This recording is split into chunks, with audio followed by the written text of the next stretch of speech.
बच्चों, आज कक्षा 10 समकालीन भारत यानी कि भूगोल का पार्ट 2 वन एवं वन्य जीव संसाधन। सबसे पहले इसमें वन और वन्य जीव दो चीजें हम जाने हैं। वन वे क्षेत्र हैं बच्चों जो प्राकृतिक वनस्पति पेड़ पौधों से क्या होते हैं, आच्छादित होते हैं, उनको हम क्या कहते हैं, वन कहते हैं। और इन वनों में रहने वाले जीवों को हम क्या कहेंगे, वन्य जीव। और उसके बाद हमारा अगला है अब जैव विविधता। देखिए बच्चों, हम जानते हैं कि हमारी पृथ्वी पर विभिन्न प्रकार के सूक्ष्म जीवाणु और बैक्टीरिया से लेकर ब्लू व्हेल, हाथी, वट वृक्ष जैसे विशाल आदि अनेक करोड़ों जीवधारी हमारी इस पृथ्वी पर रहते हैं। ये सभी जीवधारी, जितने भी जीवधारी हैं, ये एक जटिल पारिस्थितिकी तंत्र का निर्माण करते हैं। उदाहरण के लिए अगर हम लें तो जैसे जिस वायु में हम सांस लेते हैं, जिस जल को हम पीते हैं और जिस मिट्टी में हम अपना अनाज पैदा करते हैं, इन सब के बिना जो हम हवा, पानी, मिट्टी, इन सब के बिना हम जीवित नहीं रह सकते। और इन सब का जो है सृजन जो होता है इन पौधों, पशुओं और सूक्ष्म जीवों द्वारा हमेशा होते रहता है, जो हमारे जीवन के लिए आवश्यक चीजें हैं। उसके बाद इन वनों का जो है हमारे पारिस्थितिकी तंत्र में बहुत महत्वपूर्ण भूमिका होती है, क्योंकि ये वन ही हमारे प्राथमिक उत्पादक हैं। प्राथमिक उत्पादक जिन पर अन्य जीवों का क्या है, जीवन निर्भर रहता है। इसके बाद हम अगर बात करें कि इन सब के आधार पर हम कह सकते हैं कि जैव विविधता क्या है। तो जैव विविधता की एक परिभाषा अगर दें तो जीवमंडल में पाए जाने वाले विभिन्न जीवों की विभिन्न जातियों में पाए जाने वाली विविधता को जैव विविधता कहते हैं। विविधता माने भिन्नता या अलग अलग।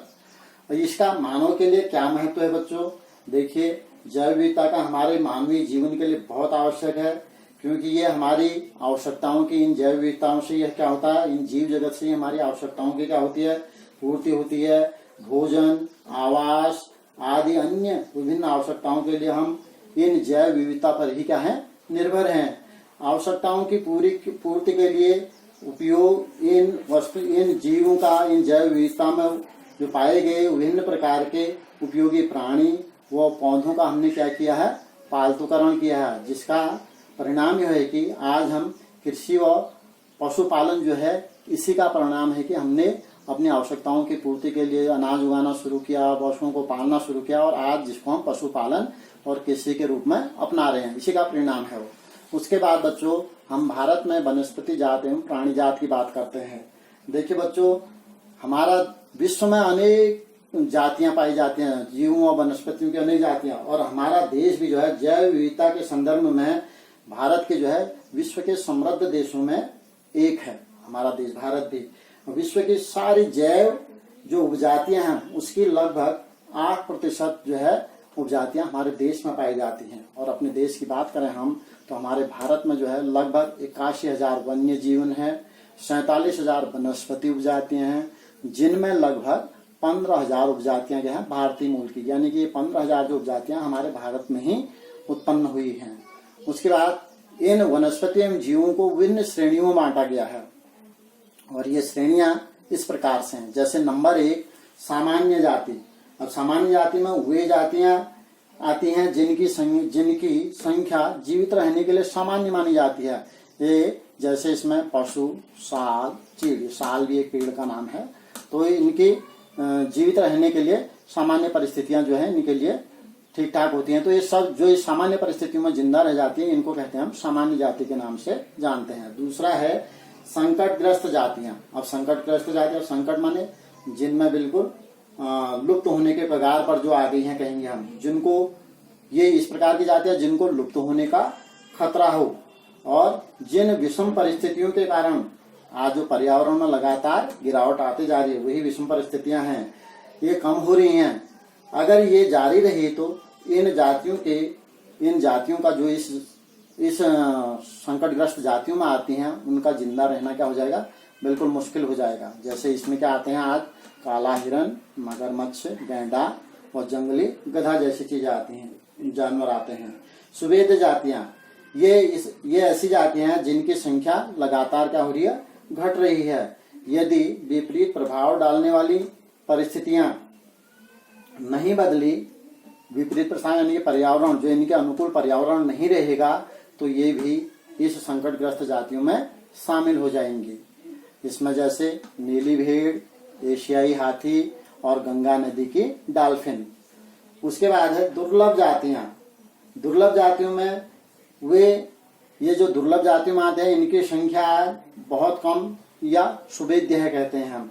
यदि वही विपरीत यानी कि पर्यावरण जो इनके इन दुर्लभ जातियों में जो हैं, ये पर्यावरण हमारा उनके अनुकूल नहीं रहेगा, उनके प्रतिकूल ही बनता रहेगा, तो क्या होगा, धीरे धीरे करके ये कम होते रहती हैं और धीरे धीरे करके किस जाति में शामिल हो जाएंगी, संकटग्रस्त, जिनमें संकट आ चुका है, यानी कि विलुप्त होने यानी कि गायब होने के कगार पर जो है। तो इस तरह से ये हमारी, जैसे इसमें आता है शाही उदाहरण के लिए।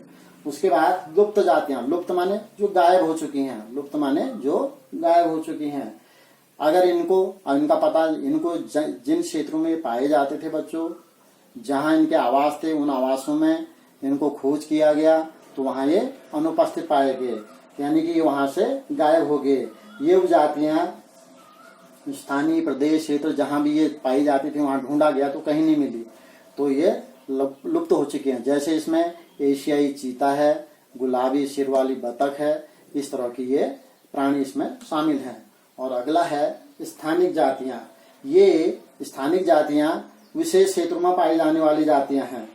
ये हर क्षेत्र में नहीं पाई जाती हैं, विशेष क्षेत्रों में पाई जाने वाली, जैसे इसमें हम हर जगह नहीं पाई जाएंगी, जैसे अंडमानी टीर, अंडमानी सुअर या निकोबारी कबूतर और अरुणाचल के मिथुन एक पक्षी है ये।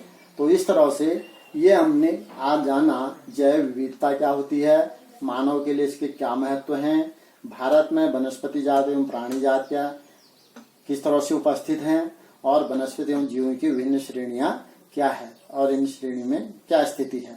तो इसके बाद जो इस पर प्रश्न बनते हैं, जैव विविधता क्या है, यह मानव जीवन के लिए क्यों उपयोगी है। तो इस प्रश्न का उत्तर लिखेंगे।